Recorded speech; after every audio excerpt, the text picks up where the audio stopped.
సేవలు ఉండటం మనకు కావాల్సిన ఆమేన్. హల్లెలూయా. వచ్చిన ప్రతి సమయం దేవుని వాక్యం మీద నిద్రపోవద్దు, ఆలోచి వస్తే మాట్లాడకూడదు.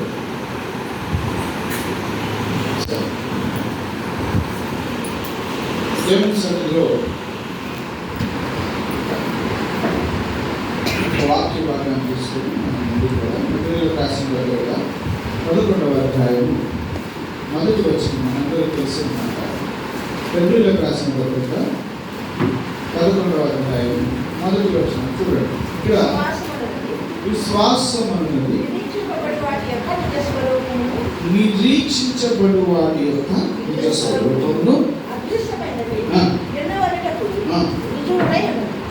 ప్రార్థన చేసుకున్నా.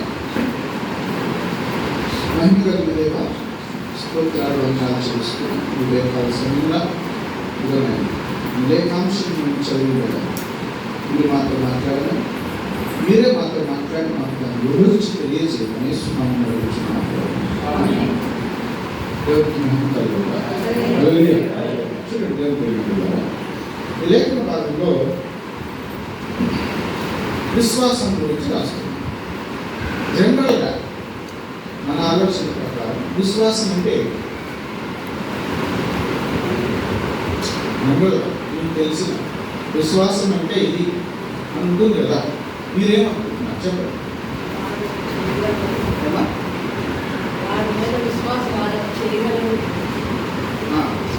జనరల్గా తల్లిదండ్రుల పిల్లలు ఖచ్చితంగా కొట్టేసాం విశ్వాసం కదా. ఇంకా విశ్వాసం అంటే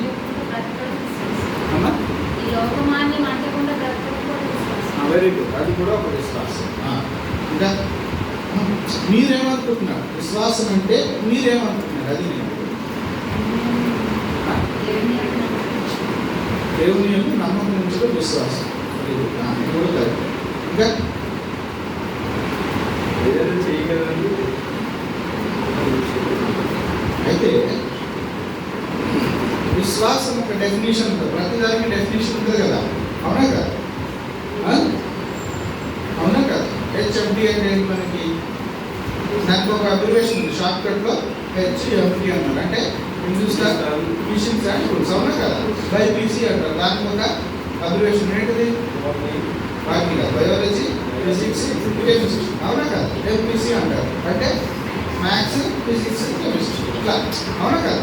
అట్లా విశ్వాసానికి కూడా ఒక అబ్రివేషన్ ఉంది బైబిల్లో. అదే 11:1 చెప్పాడు పౌలు గారు, చక్కగా చెప్తున్నాడు. పిల్లలకు రాస్తాడు, నిరీక్షించబడు వాటి యొక్క నిజ స్వరూపమే విశ్వాసం. హల్లెలూయా కదా. చూడండి, వీడు పాస్ అవుతాడో తెలియదు మనకి, కానీ ఫెయిల్ అవుతాడో మనకు తెలియదు. కానీ మనం ఏం చెప్తాం? నా కొడుకు ఖచ్చితంగా పాస్ అవుతాడు, ఫస్ట్ ర్యాంక్ వస్తుందని చెప్తాం. మనం విశ్వసించాము, దాని నిజ స్వరూపం ఏంటంటే ఫస్ట్ క్లాస్లో పాస్ అవుతాడు చూసారా, అదే మన విశ్వాసం. దేవునికి మహిమ. అదే బైబిల్లో ప్రభువు చక్కగా చెప్తున్నాడు. ఏమనంటే రామగారు చెప్పారు, ఏమని? దేవుని యందు నమ్మకం ఉంచడం కూడా విశ్వాసం. దేవుడిని ఎవరు చూసారా? ఉన్నాడు ఎవరికైనా తెలుసా కదా? మనము చెప్పిన మాటలు బట్టి, చదివిన వాక్యాన్ని బట్టి ప్రభువు వారు ఉన్నారని నమ్ముతున్నాం కదా. అది మనకి ఎప్పుడు నిరూపించబడుతుందంటే మన విశ్వాసము మనం మరణించి ఆయన దగ్గరికి వెళ్ళాలి, లేదా ఆయన రెండో రాత్రుల్లో మనకు ప్రత్యక్షం అవ్వాలి. అప్పుడే మన విశ్వాసం యొక్క నిజస్వరూపం ప్రభువు అని తెలుస్తుంది. దేవునికి మహిమ కలుగుతారు. హల్లెలూయా. చూడండి, ఈ విశ్వాసంలో చాలా రకాలు ఉన్నాయి. మన విశ్వాసంలో చాలా రకాలు. చూడండి, 2 పేతురు రాసిన పత్రిక 1వ అధ్యాయము 1వ వచనం చూస్తే ఇక్కడ ఒక విశ్వాసం కనబడుతుంది మనకి. ఏమంటున్నాడంటే, యేసుక్రీస్తు దాసుడను అపోస్తలుడైన సీమోను పేతురు మన దేవుని యొక్కయు రక్షకుడైన యేసుక్రీస్తు యొక్కయు నీతిని బట్టి మా వలనే అమూల్యమైన విశ్వాసము పొందిన వారికి శుభమని చెప్పి వారికి దేవునికి మహిమ కలుగును. హల్లెలూయా. చూడండి, ఇక్కడ పరిశుద్ధుడైన పౌలు గారు, పేతురు గారు తనంతా తానే రాసుకుంటున్నాడు. తనంతా తానే ఒక ఉత్తరం రాసుకున్నాడు, 2వ పత్రిక రాసుకున్నాడు సంఘానికి. యోచనలో ఉన్న ఆ సంఘానికి ఏమని రాసుకున్నాడంటే, చూడండి, మన దేవుని యొక్క రక్షకుడైన యేసుక్రీస్తు యొక్క నీతిని బట్టి మా వలె, అంటే పేతురు వలె, ఆంద్రేయ వలె, యోహాను వలె, ఆ 12 మంది శిష్యుల వలె మా వలె అమూల్యమైన విశ్వాసము కలిగి ఉన్న ఎవరికి? అక్కడ స్థానిక సంఘానికి ఏమైనా శుభమని చెప్పి దేవునికి ఈ విశ్వాసం ఎలాంటిదంటే మొట్టమొదటిగా అమూల్యమైన విశ్వాసం. అవునా కదా? అంటే అమూల్యం అంటే అర్థమైంది ఏమండి?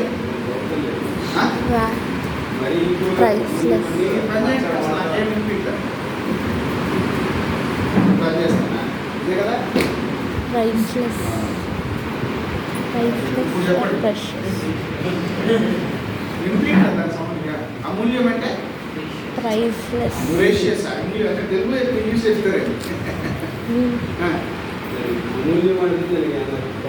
దానికి ఇంకో మూల్యం అంటే దానికి ఇది ఇచ్చి తీసుకోలేము అన్న. అమూల్యం అంటే ఆ ప్లస్ మైనస్ చేసి మూల్యం అంటే ఇంకా దీనికి ఇంకా వెలకట్టలేదు అని.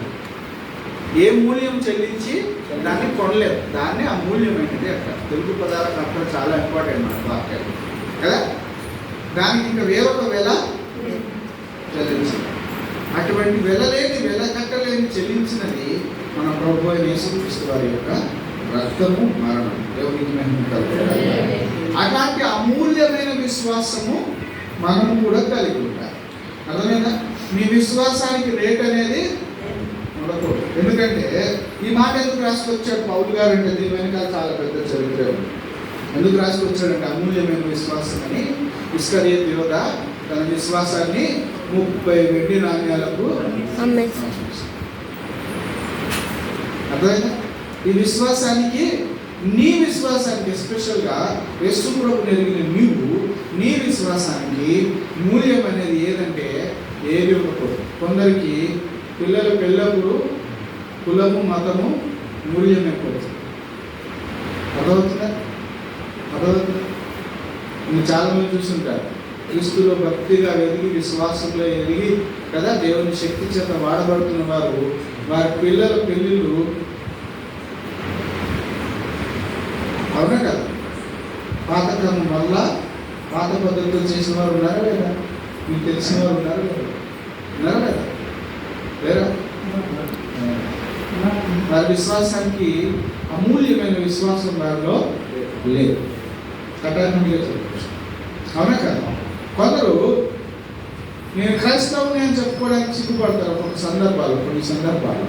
అక్కడ ఆ సిచ్యువేషన్ లేదా ఆ యొక్క గడియలో, ఆ యొక్క సమయంలో వారికి యేసు ప్రభు కంటే కూడా అక్కడ ఉన్న సిచ్యువేషన్ గొప్పది కాబట్టి అది వారికి మూల్యమైనది, కానీ దేవుని ప్రేమ అమూల్యమైనది కాదు. అయితే నా విశ్వాసం ఎలా ఉండాలి అంటే అమూల్యమైన విశ్వాసం. ఎవడు దేని పెట్టి కూడా నీ విశ్వాసాన్ని కొనకూడదు. అవునా కదా? పేతురు, ఆంద్రేయ, యోహాను ఆ దేవాలయంలోకి వెళ్ళినప్పుడు మరి ఏం చేశారు? మాకు కలిగినది నీకు ఇస్తాను. ఆ కుంటివాడు లేచి నడిచాడు. ఆ తర్వాత పెద్ద చర్చ అవుతుంది, చాలా పెద్ద చర్చ. వాళ్ళని బంధించి ఏం చేస్తారంటే చర్చాలతో వేస్తారు రాత్రి. కానీ దేవుని దూత వాళ్ళని తీసుకెళ్ళి మళ్ళీ పొద్దున్నే వచ్చి అందరూ అధికారులు వచ్చి ఏరు పేతురు అందరూ తీసుకెళ్ళి బయటంటే లేరు అంటాడు. ఎక్కడున్నారంటే వాళ్ళు మరలా గుడిలో, దేవాలయంలో బోధ చేస్తున్నారంటాడు. ఈ మళ్ళా పరిగెత్తున్నారు కదా. పరిగెత్తుకు వెళ్ళి వారిని తప్పని నిరూపించలేరు, వారిని కొట్టాలి. కాబట్టి ఏం చేశారంటే గట్టిగా గద్దించి ఎప్పుడు మీరు యేసు నామములో బోధన చేయగలరు. వాళ్ళు ఏమంటారు? నీ మాట వినటం మేలా, దేవుని మాట వినటం మేలా, దేవునికి మహిమ కలుగును. ఆ అమూల్యమైన విశ్వాసం. ఇంకొకటి, తన జీవితంలో తాను ఎక్స్పీరియన్స్ చేశాడు పౌలు గారు, స్వయంగా అనుభవించాడు. ఎక్కడో తెలుసా? ఎప్పుడైతే యేసు ప్రభు వారిని రాత్రికాల సమయంలో ఇస్కరియోతు యోధ అప్పచెప్తాడో ఆ టైంలో 3 సార్లు యేసు ప్రభుని ఎరగనని ఆ సిచ్యువేషన్ నేను ఇందాక చెప్పాను కదా. ఆ సందర్భంలో ఆయన యేసు ప్రభు శిష్యుడని చెప్పుకోవడం కంటే నాకు తెలియదు అనేదే గొప్ప అనుకున్నాడు, లేకపోతే నేను బ్రతుకుతానని అనుకున్నాడు. హల్లెలూయా. ఈ సందర్భాలన్నింటినీ ఆయన మరలా 3 సార్లు శోధించబడ్డాడు. పేతురు, నువ్వు నన్ను ప్రేమిస్తున్నావా? నేను ప్రేమిస్తున్నాను ప్రభువా, అయితే నా గొర్రెలను మరలా అంటాడు. పేతురు, సిమోను పేతురు, నువ్వు నన్ను ప్రేమిస్తున్నావా అంటే అది నీకే తెలియదు. మరలా అంటాడు, పేతురు నన్ను ప్రేమిస్తున్నావంటే అది నీకే తెలియదు. వ్యసనపడ్డాడు, బాధపడ్డాడు. ఎందుకంటే 3 సార్లు ఎప్పుడైతే నేను ఎవరినే చెప్పాడో అదే 3 సార్లు మళ్ళా నేను నిన్ను ప్రేమిస్తున్నాను చెప్పాడు. అప్పుడు అంటున్నాడు కదా, నీవు కైఫావు, బండవు, నీ మీద నా సంఘాన్ని నేను కడతాను, నా గొర్రెలను నీ దేవునికి మహిమ కలుగుతాను. ఈ అమూల్యమైన విశ్వాసం మనము కలిగి మొట్టమొదటి ఈ విశ్వాసం, నా విశ్వాసం ఎలా ఉండాలంటే ఎక్కడ కూడా క్రీస్తుకు వ్యతిరేకమైనది లేదా విశ్వాసములకు వ్యతిరేకమైనది నీకు లాభం వచ్చేది అయినప్పటికీ కూడా నేనేం చేయకూడదు, దాన్ని తాకట్టు పెట్టకూడదు, విడిచిపెట్టకూడదు. అది మనం కలిగి ఉండాలని పౌలు గారు చెప్తున్నాడు, పేతురు గారు చెప్తున్నాడు. అదే అమూల్యమైన విశ్వాసం, ప్రైస్లెస్ కదా, దాన్ని ఏమంటారు? ప్రైస్లెస్, వెలపెట్టి కొనలేదు. అలాంటి విశ్వాసం నీవు కలిగి ఉంటే దేవుడికి నువ్వు కూడా అమూల్యమైన విశ్వాసం, ఒక రత్నాన్ని దేవునికి మహిమ కలిగినాడు. రెండోది చెప్తాను చూడండి, యాకోబు రాసిన పత్రిక 2వ అధ్యాయము 22వ వచనం చదివినట్లయితే, యాకోబు రాసిన పత్రిక 2వ అధ్యాయం 22వ వచనం చదివినట్లయితే, విశ్వాసము అతని క్రియలతో కూడా కార్యసిద్ధి కలగజేసినదియు, క్రియల మూలముగా అతని విశ్వాసము పరిపూర్ణమైనదియు గ్రహించుచున్నాము కదా. దేవునికి మహిమ కలుగును. హల్లెలూయా. ఈ విశ్వాసం ఎలా ఉండాలంటే పరిపూర్ణమైన విశ్వాసంగా ఉండాలి. ఏ విశ్వాసం ఇది? పరిపూర్ణమైన విశ్వాసం. అవునా కదా? చూడండి, నాకు మంచి దాహం వేస్తున్న నీళ్ళు అడిగితే నాకు గ్లాసు చిన్న చిన్న గ్లాసులు వేస్తే నచ్చదు. పెద్దది ఒక 50 లీటర్ లోటా ఉండాలి, చెరువు ఉండాలి. దాంట్లో కూడా సగం వేస్తే నచ్చదు. దానికి నాకేం కావాలి? నిండా కావాలి. మా సుఖీ తెలియక అప్పుడప్పుడు సగం తెస్తుంది. 2-3 సార్లు చెప్తాను, తర్వాత 3వ తిరుగుతాను. చాలాసార్లు అడిచాను, నాకు నీళ్ళు ఇచ్చినప్పుడు నువ్వు ఒకటేసారి నిండా ఇవ్వాలి అని అడుగుతాను. అదేంటి? నిండా ఉంటే పరిపూర్ణం, సగం ఉంటే అసంపూర్ణం. అవునా కదా? అసంపూర్ణమైన విశ్వాసంలో చాలా మంది ఇది జరుగుతుందో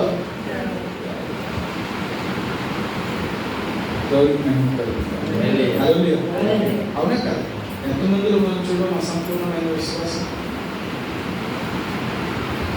చదువుతున్నట్టు బైబిల్లో ఈ అసంపూర్ణమైన విశ్వాసం కలిగిన వారు దేవుణ్ణి విడిచి వెళ్ళిపోయారు.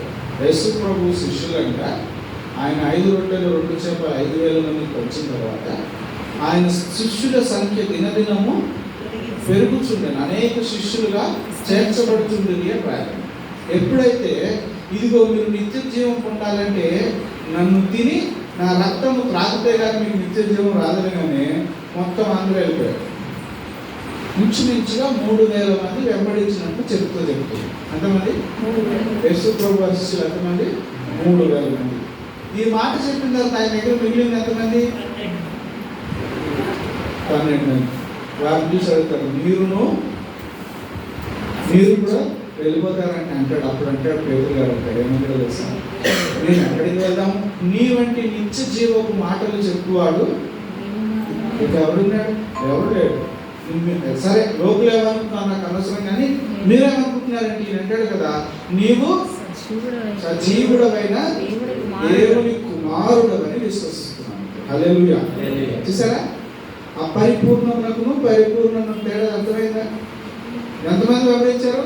3,000 మంది. కానీ లాస్ట్కి వచ్చి ఎంతమంది నిలబడ్డారు?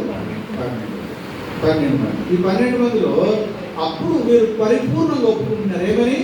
నీవు సజీవుడు అయిన దేవుని కుమారుడు అని మేము దేవునికి మహిమ కలుగుగాక. హల్లెలూయా.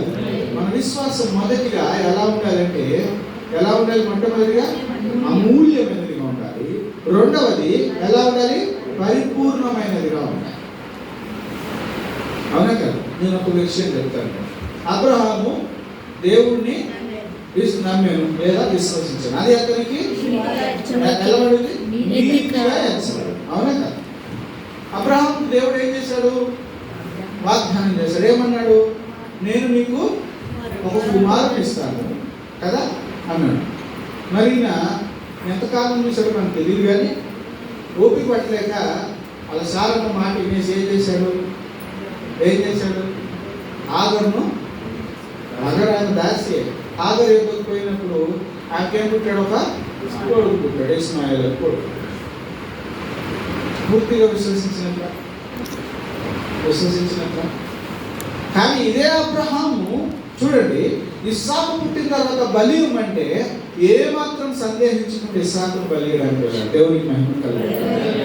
అసంపూర్ణముగా ఉన్న తన విశ్వాసంలో నుంచి పరిపూర్ణమైన విశ్వాసంలోనికి అబ్రహాము నడిపించిన వాడు దేవుడు. దేవునికి మహిమ కలుగుతుంది. హల్లెలూయా, హల్లెలూయా. అలాంటి విశ్వాసం మనం కూడా కలిగి ఉండాలని లేఖనం సెలవిస్తుంది. చూడండి, మూడవది చూద్దాము. మత్తయి సువార్త 15:28 అంటాడు, అందుకు యేసు అమ్మా నీ విశ్వాసము గొప్పది. ఏంటంట? నీ విశ్వాసము గొప్పది. హల్లెలూయా, హల్లెలూయా. నీ విశ్వాసం ఎలా ఉండాలి? గొప్పగా ఉండాలి.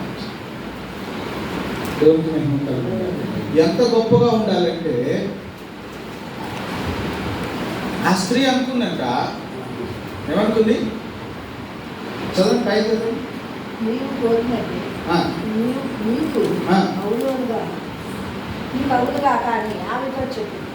అందుకు ఆయన పిల్లల రొట్టె తీసుకొని ఒక్క పిల్లలకి దేవునికి మహిమ కలుగుతుంది. అందుకు ఆయన పిల్లల రొట్టె తీసుకొని కుక్క పిల్లలు వేయటం న్యాయం అంటే అంటుంది కదా, అయ్యా యజమాని బల్ల మీద నుంచి పడే ముక్కలు తినే కదా కుక్కలు కూడా బ్రతుకుతాయి. దేవునికి మహిమ కలుగుతుంది. అప్పుడు యేసు ప్రభువు వారు అంటున్నాడు, ఏమంటున్నాడు? అమ్మా నీ విశ్వాసము గొప్పది. హల్లెలూయా.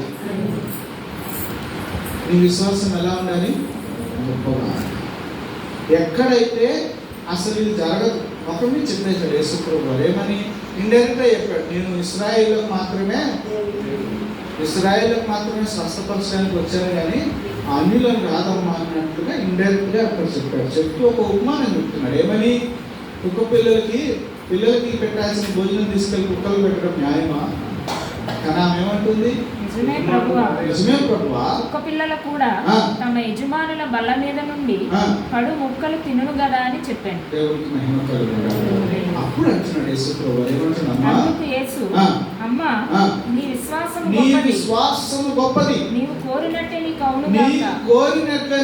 అవును గాక అనగానే ఆ గడియలోనే ఆమె కుమార్తె స్వస్థత పొందింది. దేవునికి నీ విశ్వాసం గొప్పగా ఉండాలి.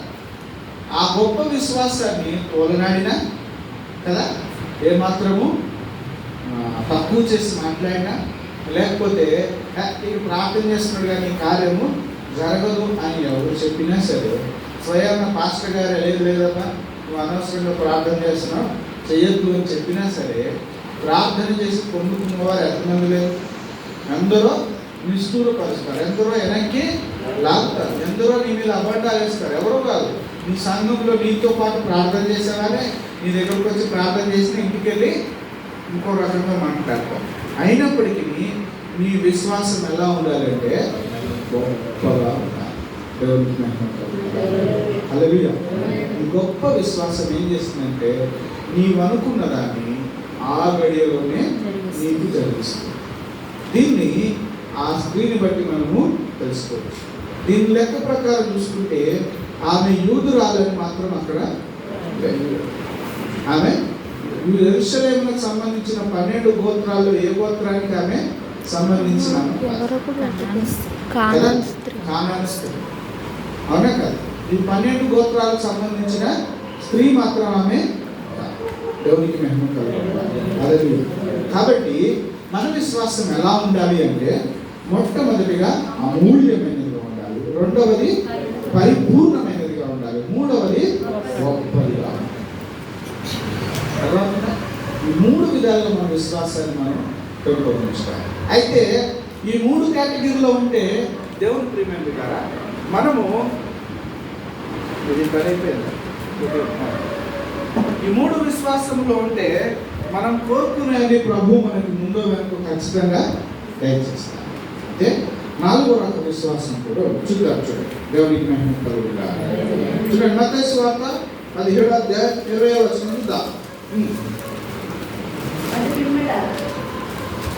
మత్తయి సువార్త 17వ అధ్యాయం 20వ వచనంలో అందుకాయన మీ అల్ప విశ్వాసము చేతనే మీకు ఆవగినంత విశ్వాసం ఉండిన యెడల ఈ కొండను చూచి ఇక్కడి నుండి అక్కడికి పోమనగానే అది అవును. దేవునికి మహిమ కలుగుగాక.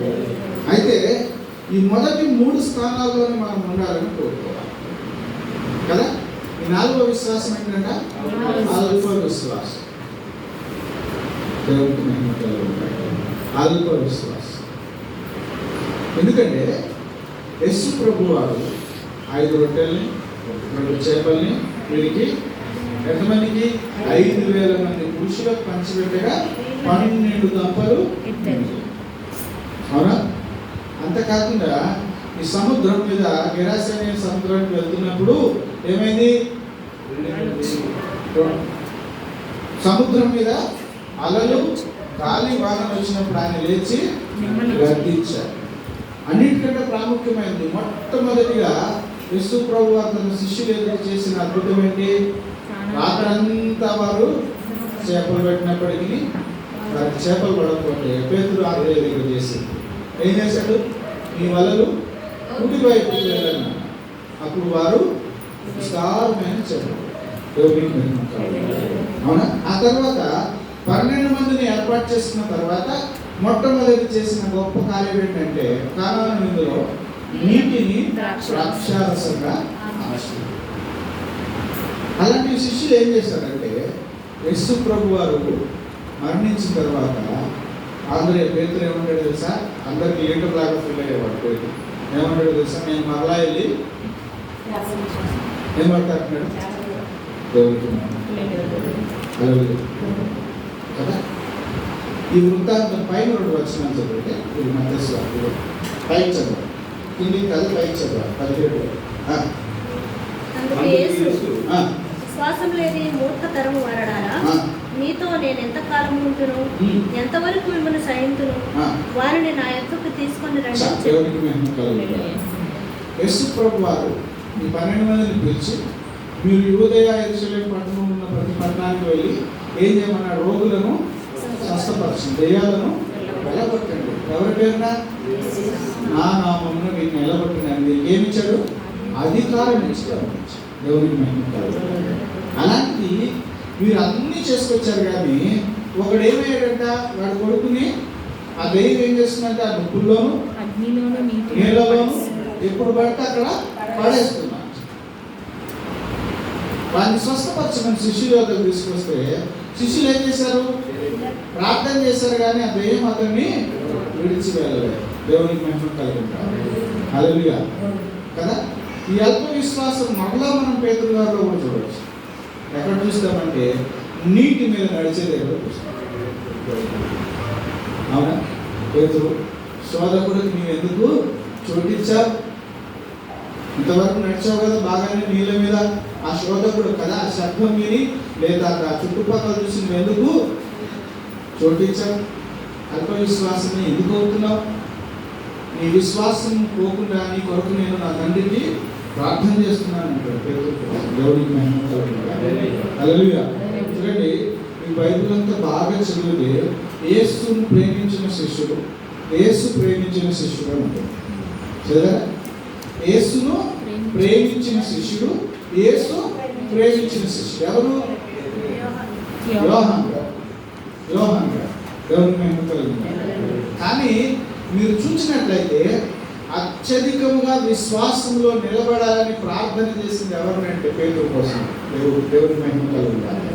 యేసు ప్రభు వారు పేతురు గారి కోసమే ఎక్కువ ప్రార్థన చేశారు. హల్లెలూయా.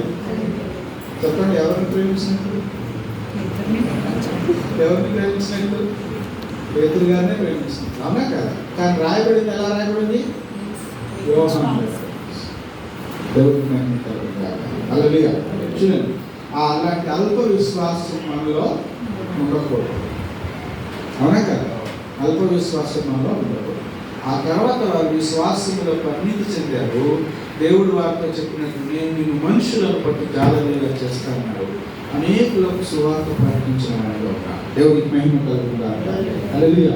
ఈ అల్ప విశ్వాసం మనలో ఉండకూడదు. ఇదే విధంగా మార్కు సువార్త 6వ అధ్యాయం 5వ వచనం వచ్చినట్లయితే,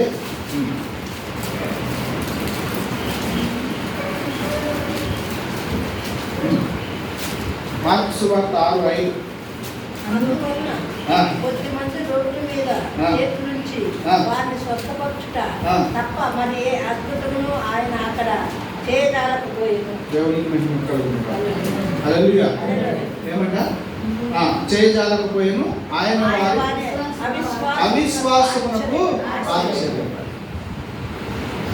నిజంగా ఇశ్రాయేలుల అవిశ్వాసం ఎంత గొప్పదంటే దేవాది దేవుడైన యేసు ప్రభు వారిని కూడా ఆశ్చర్యపరిచారు. హల్లెలూయా. మరి అవిశ్వాసాన్ని చూసి యేసు ప్రభు వారు ఆశ్చర్యపడ్డారు. అవునా కదా?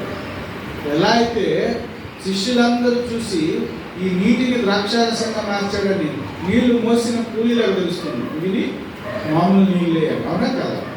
విందు ప్రధాన తాగినప్పుడు ఏమన్నాడు? అందరూ మొదట మంచిది పోసి మత్తులై ఉండగా జబ్బు ద్రాక్షారసం పోస్తారు, కానీ నీవు ఆఖరి వరకు కూడా మంచి ద్రాక్షారసం పోస్తున్నావు, ఎక్కడ తెచ్చావని ఆశ్చర్యపడ్డాడు. అవునా కదా? యేసు ప్రభు వారు ఆయన చేసిన అద్భుత కార్యం చూసి ఇశ్రాయేలు అందరూ ఆశ్చర్యపడ్డారు. అవునా కాదు? 5 రొట్టెలు 2 చేపలు 5,000 మందికి వచ్చినప్పుడు ఆ జనాల్లో కూర్చున్న వారికి తెలియకపోవచ్చు, కానీ పంచుతున్నా ఈ 12 మందికి తెలుసు కదా. అవునా కదా? వీళ్ళు ఆశ్చర్య పొందారా లేదు? అలాగే యాయేలు కుమార్తె చనిపోయిన యేసు ప్రభు వారు లేపాడు. హల్లెలూయా. అవునా? అలాగనే పక్షవాయువు గలవాడిని తన ఇంటి మీద రేకులు తీసి తిరిగిచ్చినప్పుడు స్వస్థపడినప్పుడు ఆశ్చర్యపడ్డాడు. అవునా కదా? చాలా మంది ఏమన్నారు, ఈయన ఎవరో అని చెప్పుకుంటున్నారు. ఈయన దెయ్యాలను గర్భించినప్పుడు ఈయన దెయ్యాలకు అధిపతి అనుకుంటున్నారు. యేసు ప్రభు వారు చేసిన ప్రతి అద్భుత కార్యాన్ని చూసి చాలా మంది ఆశ్చర్యపడ్డారు. ఈయన ఎవరో అని అనుకున్నారు. కానీ వీరు ఇశ్రాయేలు ఎంత గొప్పవారు అంటే వీరి విశ్వాసము, వీరి అవిశ్వాసం ఎంత గొప్పదంటే ప్రభు వారిని కూడా ఆశ్చర్యపరిచారు కదా. ఈ సమయంలో ఒక మంచి డైలాగ్ గుర్తొస్తుంది, కానీ ప్రభు సన్నిధిలో నాకు చిన్న ఉండేది పదాక తింటానే ఉంటాడు, ఏడుస్తానే తింటానే ఉంటాడు అని ఆ మధ్యలో భూతబాధ వాడి ఏడుస్తూనే ఉంటాడు అని. అట్లా వీరు ఇశ్రాయేలు విశ్వాసంలో దేవుడు చేసే కార్యాలను చూస్తూనే ఉన్నారు, కానీ వీరు అవిశ్వాసంలో దేవుడికి మహిమ కలుగుగాక. మనము అల్ప విశ్వాసులుగా అయినను అవిశ్వాసులైనను ఉండకూడదు. మన విశ్వాసం ఎలా ఉండాలి? అమూల్యమైనదిగా ఉండాలి, పరిపూర్ణమైనదిగా ఉండాలి, గొప్పదిగా. దేవుడికి మహిమ కలుగుగాక. అల్ప విశ్వాసం ఏమాత్రం మనలో ఉండకూడదు. తర్వాత అవిశ్వాసం అసలే మనలో ఉండకూడదు. ఇంకోటి చూడండి, 2 కొరింథీయులకు రాసిన పత్రిక 4వ అధ్యాయం 2 కొరింథీ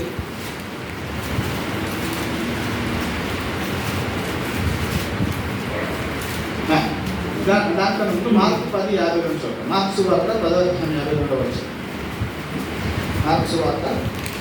అందుకు యేసు నీవు వెళ్ళము, నీ విశ్వాసము నిన్ను స్వస్థపరచునని చెప్పాను. దేవునికి మహిమ కలుగుగాక. హల్లెలూయా. హల్లెలూయా. ఏమంట? అందుకు యేసు ఏమంటున్నాడు? నీవు వెళ్ళము, నీ విశ్వాసం నిన్ను స్వస్థపరుస్తుంది. చూడండి, మీరు బాగా గమనించినట్లయితే వాక్యంలో లేదా దేవుడు చేసిన అద్భుత ఆశ్చర్య కార్యాలు చేసిన తర్వాత మీరు చదివినట్లయితే దేవుడు ఏమంటాడంటే యేసు ప్రభు వారు ప్రతి స్థలన మీ విశ్వాసమే నిన్ను స్వస్థపరచు. దేవుడికి మహిమ కలుగుగాక. హల్లెలూయా. ఎవరి విశ్వాసము? ఈ గుడ్డివాడు కదా దేవుడి దగ్గరకు వచ్చి అడుగుతున్నాడు, ఏమని? అయ్యా, నేను చూపు పొందినట్టు నా కళ్ళు తెరవ. కానీ దేవుడు దేవుడు ఏమంటే నీవు చదువు పైన చదువు 7 నుంచి యేసు, నేను నీకేం చేయబోచున్నావని వాడు అడగగా, ఆ. ఆ గుడ్డివాడు బోధకుడా నాకు దృష్టి కలుగజేయమని నాకు ఆయనను దృష్టి అడిగాడు. కలగజేయమని ఆయన తరగా అందుకు అందుకు యేసు నీవు వెళ్ళుము, నువ్వు వెళ్ళుము నీ విశ్వాసము నిన్ను స్వస్థపరచునని చెప్పాను. దేవుడికి మహిమ కలుగుతుందా హల్లెలూయా హల్లెలూయా. అన్నాడు కదా. ఇక్కడ ప్రాముఖ్యమైన కింద కదా ఆ తర్వాత చెప్పు. వెంటనే వాడు ఆ. త్రోవను ఆ. ఆయన వెంట చూపు పొంది వెళ్ళాడు. దేవునికి మహిమ కలుగుతుందా. వెంటనే వాడు త్రోవన ఆయన వెంట చూపు పొంది వెళ్ళాడు. దేవునికి మహిమ కలుగుతుందా. హల్లెలూయా. అయితే నా విశ్వాసం ఎలా ఉండాలి అంటే ఈ విశ్వాసము అమూల్యమైనది గాను పరిపూర్ణమైనది గాను గొప్పది గాను సందేహం లేనిది గాను ఉండాలి. దేవునికి మహిమ కలుగుతుంది కదా. ఈయన సందేహించకుండా ఏం చేశాడు? ప్రభువుని వెంబడిస్తున్నాడు. అయితే మార్గములో ఆయన కనులు కనబడ్డాయి. దేవునికి మహిమ కలుగుతుంది. ఇదేంటి స్వస్థపరచమంటే తలకాయ చేయేస్తాడో లేకపోతే అక్కడ కోనేరు దగ్గర ఉమ్ములో కదా మట్టిలో ఉమ్మేసి ఆ బురద చేసి కళ్ళకు పెట్టి సీఎం కోనేరులో పడుకోమన్నాడు కదా. ఇలా చాలా చాలా విన్నాను నేను. ఆయన కళ్ళల్లో చెవులలో చేతులు పెట్టాడు, చెవులు వినిపించాయి, వేలు పెట్టాడు చెవుల్లో. తర్వాత కుంటివాడిని చేయబట్టుకొని లేపాడు. ఇలాంటివన్నీ చేశాడు. మరి నన్నేంటి కదా. మరి ఏమి రక్తస్రావం కలిగిన స్త్రీ 12 సంవత్సరాల నుంచి రక్తస్రావం కలిగిన స్త్రీ ఆమె అనుకుంది చెడు పట్టుకుంటే స్వస్థపడతానని నాకు స్వస్థపడింది. ఇవన్నీ వినుంటాడు కదా ఇవాడు, అవునా కదా. కథలుగా చెప్పుకొని ఉంటాడు ఊరంతా. మరి ఈయన నన్ను ఒక మాట అంటున్నాడు, ముట్టుకోలేదు, ఏం చేయలేదు, ఒక మాట చెప్పాడు స్వస్థపడతానని. ఏమాత్రము అపనమ్మకం ఆయనలోకి రానిలేదు, అవిశ్వాసాన్ని ఆయనలోనికి రానిలేదు. ఏమంటున్నాడు? ఆ గడిలో యేసు ప్రభుతో పాటు నువ్వు స్వస్థపడతావు పో అనగానే యేసు ప్రభు వెనకాల నడుచుకుంటూ వచ్చేస్తున్నాడు. ఏమైపోయి నడుస్తుండగానే దేవునికి మహిమ కలుగుతుంది. హల్లెలూయా.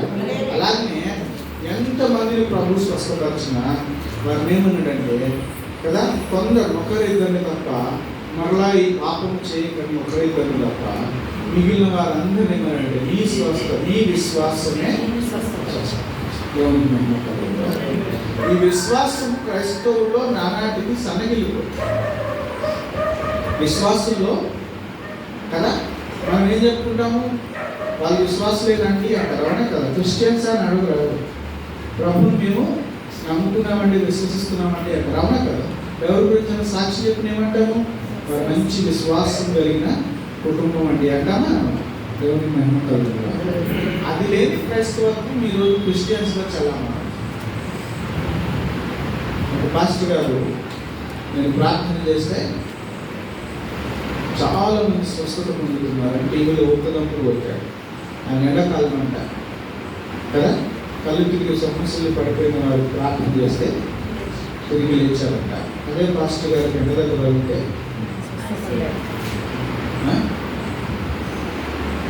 మళ్ళీ హాస్పిటల్ బంజారా అపోలో హాస్పిటల్కి వెళ్ళి 15 రోజులు ఏసీ గదిలోకి వచ్చారు. దేవుని మహిమ కలుగుతుంది.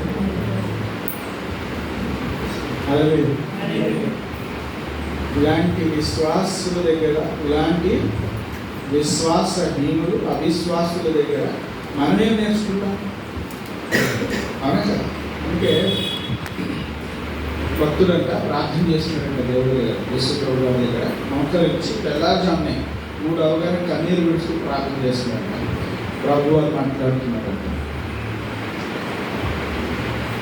చెప్పిన ఆయన అంటే ప్రభువా, భూలోకంలో అసలు ఏ పాస్టర్ చూసినా దరిద్రంగా ఉన్నారు, డబ్బు కోసం ప్రార్థన చేస్తున్నారు, లేదా స్వస్థతలకు ప్రార్థన చేస్తున్నారు, లేదా వాక్యం చేస్తున్నారు, లేదా ఫారెన్ ఫండ్స్ కోసం చేస్తున్నారు, లేకపోతే దశభాగాలు అడగడానికి చేస్తున్నారు. నాకు ఎవరు నచ్చలేదు అన్నారు. ఎవరు నచ్చలేదు అన్నారు. దేవుడు అన్నాడు, మరి ఎవరు నచ్చుతారంటే నాకు అసలు ఎవరు నచ్చలేదు అన్నాడు. అయితే నీకు మా పేతురు గారిని పంపినా అన్నాడు. ఎవరిని? ఈయన అంటాడంట, ఆయన బొగ్గాడు 3 సార్లు బొగ్గాడు నాకు వద్దాడు. నాకు దోమని పంపినా అన్నాడు. అసలు దోమ నీకు నమ్మనే నమ్మలేదు, కదా, చేతులు పడిన కన్నాలు వీలు పెడతారు అన్నాడు. ఆయన నాకు అస్సలు పనికిరాడు దేవుని నమ్ముకోండి కదా. మరి పేతురు గారు పౌలు గారు మాట్లాడినా అన్నాడు. లేదు ఆయన పోదంతా తిక్కుమంగా ఉండదు, నాకు అర్థం కాదు, ఆయన అసలు ఇష్టమే లేడు అన్నాడు దేవుని నమ్ముకోండి. మరి అన్నాడట, ఇప్పుడు మదర్ తెలిసి అలాగే చేస్తామంటే లేదు లేదు పెళ్లి చేసుకోకముందు నేను అలా ఉండలేను అన్నాడు. ఇలా ఎవరి పేరు లేచినా ఏం చేస్తున్నాడు, ఏదో ఒక పడుతున్నాడు. అవన్నీ కాదు కానీ నీకు ఎవరు కావాలి చెప్పుకుంటే వీళ్ళందరూ కాదు కానీ నన్నే పాస్టర్ చేయన్నాడు. ఎవరిని నన్నే చేయాలి. ఇటువంటి స్వార్థపూరితమైన సేవభావం కలిగి చేస్తున్నారు. తమ గొర్రెలకు ఏం నేర్పిస్తారు కదా, మన తెలుగు చెప్పిన తెలుగు ఆవు దూడ కావు చేలో వేస్తుంటే దూడ గట్టి వేస్తారు, అవునా కదా. యథారాజా కదా ప్రజ. మిమ్మల్ని నడిపించే నాయకుడు ఎలా ఉంటే మీరు అలాగే ఉంటారు, అవునా కదా. నేను బెస్ట్ ఉదాహరణ చెప్పినా వాళ్ళు చెప్తారు. పెద్దకొస్తారు వాళ్ళు పాస్టర్ ఏం చేస్తారంటే మెడకి చెవులకు బంగారం వేసుకోరు, ఎప్పుడు తలబట్టలు వేసుకుంటారు, అవునా కదా. ఆ సంఘానికి వెళ్ళే వారి విశ్వాసం చూసారా చూడలేదు చాలా మంది. వాళ్ళు ఎలా ఉంటారంటే వాళ్ళు కూడా అలాగే ఉంటారు, ఏం వేసుకోరు, పైన వేసుకుంటారు, తలబట్టలు వేసుకుంటారు. అలాగే ఎప్పుడు చర్చికి వెళ్ళే వారిని చెప్పండి, వారు కూడా ఇంచుమించు అలాగే ఉంటారు. మీరు పరిశుద్ధాత్మతోనే ప్రార్థన చేస్తారు, మీరు యేసు ప్రభులోనే ప్రార్థన చేస్తారు. పరిశుద్ధాత్మ పేరు వీళ్ళెక్కరు, యేసు ప్రభు పేరు వాళ్ళెక్కరు. తర్వాత సిఎస్ఐ చూసారా వెళ్ళారా. మన భారతదేశంలో ఎన్ని రాజకీయ పార్టీలు ఉన్నాయో అవన్నీ సిఎస్ఐ చర్చలో ఉంటాయి. అయితే ఇలాంటి వారి ప్రార్థనలో సంఘం అని చెప్పుకొని చర్చ అని చెప్పి బైబిల్ని వక్రీకరించి విశ్వాసానికి అర్థాన్ని మార్చేసి అర్థమవుతుందా మీరు మేపుతున్నారు. మేపు ఏం చేస్తున్నారంటే మీరు ఈ లోకం మీద వదిలినప్పుడు వీరికి చెప్పిన పాస్టర్ గారు ఏం చెప్పాడు అదే సత్యం, వేరేది ఎందుకు చెప్పినా వీళ్ళు అసలు బైబిల్ చదువు. మన రూపవారికి వాళ్ళ భర్తకి వాళ్ళ అన్నింటి వారికి పెళ్లికాడు వేయడానికి వెళ్ళాను. అదే వేస్తే వాళ్ళు అన్నారు మన క్రిస్టియన్స్ ఇవన్నీ లేవు కదండి అన్న. ఏంటిది గాజు చేసుకోవడం, మెడలో తాడు వేసుకోవడం, ముగ్గు పెట్టుకోవడం అన్నీ లేవు కదండి మనకి, అవన్నీ వద్దు మామూలుగా చదవడం. ఎవరు చెప్పారన్న వాళ్ళు అన్నాడు కదా అదే రేపండి మా పాస్టర్ గారు చెప్పారండి నేను మీరు బైబిల్ చదివారన్న. అప్పుడు నేను ఈ ఆది కాలంలో ఈ వచనం చేసి చూపించాను. 2వ అధ్యాయంలో ఎలియాజరు ఎవరు ఇచ్చాడు, ముఖమ్మ 2 చేతుల గాజు కడియాలు కాళ్ళ పట్టీలు ఇచ్చాడు. అంతేకాకుండా విస్తారమైన బంగారం. ప్రభువారి సాక్షాత్తు అన్నాడు, ఏమన్నాడు, పెళ్లి కుమార్తె అలంకరించుకుంటా మాంతుందా, కానీ చూడండి నా పిల్లలు నన్ను మర్చి ఉన్నారు. దేవుని కనుక ఇది అందులో ఉన్న సంగతి వీళ్ళకి తెలియదు. పాస్టర్ గారు పాస్టర్ ఏమనుకుంటారంటే పాస్టర్ అనుకుంటారు ఏమనుకుంటారంటే ప్రభా మనం ప్రార్థన చేసుకుంటాం, నాకు సంతానం లేదు, నాకు సంతానం నీకు బంగారం నేను విడిచిపెడతామని ప్రార్థన చేస్తున్నాను. దేవుడు ఆమె మొర నేను ఏం చేస్తాడంటే సంతానం ఇస్తాడు. ఈమె ఏం చేస్తుంది, మేము చేసిన బంగారం మానేస్తుంది. మనలో కాపీ పేస్ట్ ఎక్కువ కదా, అవునా కదా. ఆడు 3 రోజులు చదివితే నేను గజ చదువుకుంటాను రకాల కదా, అవునా కదా. ఆంధ్రులో ఒక పేరు దేవుడు ఆరంభులు అంట, ఆంధ్రులు ఆరంభులు అండి. ఏదైనా స్టార్ట్ చేయాలంటే వీళ్ళేనాడు పద్ధతి, దేవునికి మహిమ కలుగు, అవునా కదా. ఇవి తీసేసిన నేను చర్చిలో ఉన్న ఆడవాళ్ళందరూ తీసేస్తాను. మీరు వెనుకున్న చరిత్రలో తెలుసా, పాస్టర్ గారు కూడా ఒకరు ఏం చెప్తారంటే పాపం వీళ్ళ భార్య గోల్డ్ మెస్తో చూసి గోసి మెడతో చూసి అందరు కలకల్లాడుతూ ఈయన కన్ను చూసారా పాస్టర్ గారు ఎలా ఉన్నట్టు వీళ్ళు కూడా మీ విశ్వాస పరిమాణము ఎలా ఉండాలి అంటే దీంట్లో చెప్పబడినగా ఉండాలి. దీంట్లో చెప్పబడినదిగా ఉండాలి, దీంట్లో రాయబడినదిగా ఉండాలి. దీంట్లో అది ఉందా లేదా అనేది నువ్వు సరిచూసుకో. దేవుడికి మహిమ కలుగుతారు. పాస్టర్ గారు ఏం చెప్తారు కదా, బైబిల్ తీసుకుని ఇలా వస్తారు, అలాగే వెళ్తారు. అసలు బైబిల్ కూడా నన్ను అట్లా అవిశ్వాసంలో ఉండదు. అవునా కదా? దశలోని సంఘస్థులు ఏం చేశారో తెలుసా? చెప్పి 5:3 మొదటి దశలో వారు అట్లు ఉన్నవో లేవో అని 2 సంవత్సరాలు తగ్గించారంట. దేవునికి మహిమ కలుగుతారు. హల్లెలూయా. ఏమంటారా?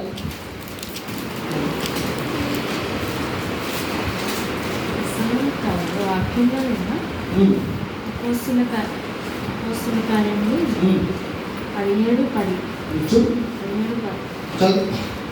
వెంటనే సహోదరులు రాత్రి వేళ పౌలును శీలను బెరెకు పంపించిరి. వారు వచ్చి యూదుల సమాజ మందిరంలో ప్రవేశించిరి. వీరు తెస్సలోనికలో ఉన్న వారి కంటే గనులై ఉండిరి గనుక, చూసారా, వీరు తెస్సలోనికలో ఉన్న వారి కంటే గనులై ఉండిరి గనుక ఆసక్తితో వాక్యమును అంగీకరించి పౌలును శీలను చెప్పిన సంగతులు అలా ఉన్నాయో లేవో అని ప్రతి దినమును ఏం చేశారు? ప్రతి దినమును లేఖనములను పరిశోధించుచు దేవునికి మహిమ కలుగును. హల్లెలూయా. ఏ సంఘం వారు? బెరోయా సంఘం. తెస్సలోనిక సంఘం వారే విశ్వాసం. తెస్సలోనిక సంఘం వారే వాక్యం అట్లా ఉందో లేదో అని చూసుకునేవారు, నమ్మేవారు. అయితే ఈ బెరోయా సంఘస్థులు ఎలాంటి వారంటే వాళ్ళకంటే గనులంట. దేవునికి మహిమ కలుగును. ఏం చేశారంట? 2 సంవత్సరాలు ప్రతిరోజు ఏం చేశారు? పౌలు శీల చెప్తున్నది విని వారి ఇంటికి వెళ్ళి మళ్ళీ వారి సంఘంలో కూర్చొని ఏం చేస్తారంట? ఇది మీరు చెప్పినట్లు ఉందా లేదా అని పరిశోధించారు. దేవునికి మహిమ కలుగును. హల్లెలూయా. అందుకే వారు తెస్సలోనిక సంఘం కంటే గనులైన సంఘంగా ఎదిగారు. నేను కూడా అలా ఉంటాయి. టీవీ పెట్టగానే పాస్టర్ గారు ఏదో చెప్పేస్తే ఏదో వినేసి ఇదే వాస్తవం అనుకోవద్దు. అర్థంగా? మీరు మన గొర్రెలమే, కానీ ఎలాంటి గొర్రెలమంటే పాముల వలె వివేకం కలిగిన వారును పావురము వలె నిష్కలంకులని. దేవునికి మహిమ కలుగును. హల్లెలూయా. తెలివి తక్కువ గొర్రెలము కాదు. దేవునికి మహిమ కలుగును. చూడండి, ఇంకా మనం ముగించుకున్నాం. చాలా సమయం అయిందా? 40 నిమిషాలు అయితే ఒక మాట చదువుకుంటాం, ముగించుకుంటాము. చూడండి, ఎబ్రీయులకు రాసిన పత్రిక 11వ అధ్యాయము 6-7 వచనాలు చదివితే, విశ్వాసం లేకుండా దేవుడికి ఇష్టడైనట అసాధ్యం. మొట్టమొదటి క్లియర్ అయిపోయిందా? మీ విశ్వాసం ఎలా ఉండాలి? పైన చెప్పబడిన 3 లాగానే ఉండాలి. ఏమై ఉండాలి? అమూల్యమైనది, పరిపూర్ణమైనది, గొప్పది. ఈ 3 విశ్వాసం లేకుండా నీవు దేవుడికి ఇష్టడైనట అసాధ్యము. దేవుని యొద్దకు వచ్చుచున్నవాడు ఆయన నాడనియు తనని వెతికే వారికి ఫలము దయచేస్తాడని నమ్మవలెను కదా. దేవుడికి మహిమ కలుగును. ఇది లేకుండా దేవుడికి ఇష్టమైనట అసాధ్యము. తర్వాత చూడండి, ఎబ్రీయులకు రాసిన పత్రిక 10వ అధ్యాయం 22. మనస్సాక్షికి కల్మషము తోచకుండునట్లు. మనస్సాక్షికి కల్మషము ఏముండకున్నట్లు? కల్మషము. ఆ పక్కన చాలా ఇంపార్టెంట్. తోచకుండునట్లు, తగలకుండడం కాదమ్మా. అసలు కల్మషం అనే మాటని బుర్రలోకి రావద్దు. దేవుని మహిమ కలుగును. అర్థమవుతుందా? అసలు ఆ ఆలోచన, నీ కల్మషం అనేది తోచొద్దంట నీ మనసు. అర్థమవుతుందా? ఆ ఆలోచన కూడా రావద్దు. కల్మషం అనుకోవడం వేరు, తోచడమే వేరు. అవునా కదా? దేవుని నాకు అసలు ఏం తోచట్లేదని నేను, అవునా కదా? ఆయనకు అలా అయిందంటే నేను షాక్ అయిపోయాను. నేను ఏం తోచట్లేదని కానీ. అలాగే పాపం అనేది నీకు తోచకూడదు. అసలు కల్మషం అనేది నీ బుర్రలోకి అసలు అలాంటి ఆలోచనే రాదు. అంత పరిశుద్ధంగా కావాలని తను అర్థం. ఇప్పుడు చెప్పు. ప్రోక్షించబడిన హృదయములు, చూసారా? ప్రోక్షించబడిన హృదయములను గలవారమును నిర్మలమైన ఉదకముతో స్నానం చేసిన శరీరము గలవారమై ఉండి విశ్వాస విషయంలో చూసారా, ఇది ప్రాముఖ్యం. విశ్వాస విషయంలో సంపూర్ణ సంపూర్ణ కలిగి ఏం కలిగి నిశ్చయత కలిగి యథార్థమైన హృదయంతో మనము దేవుని సన్నిధానమునకు చేరుదుము. దేవునికి మహిమ కలుగును. హల్లెలూయా. చిన్న మాటలు దేవుడు మన ఇంటిలో దీవించును గాక. ఆమేన్.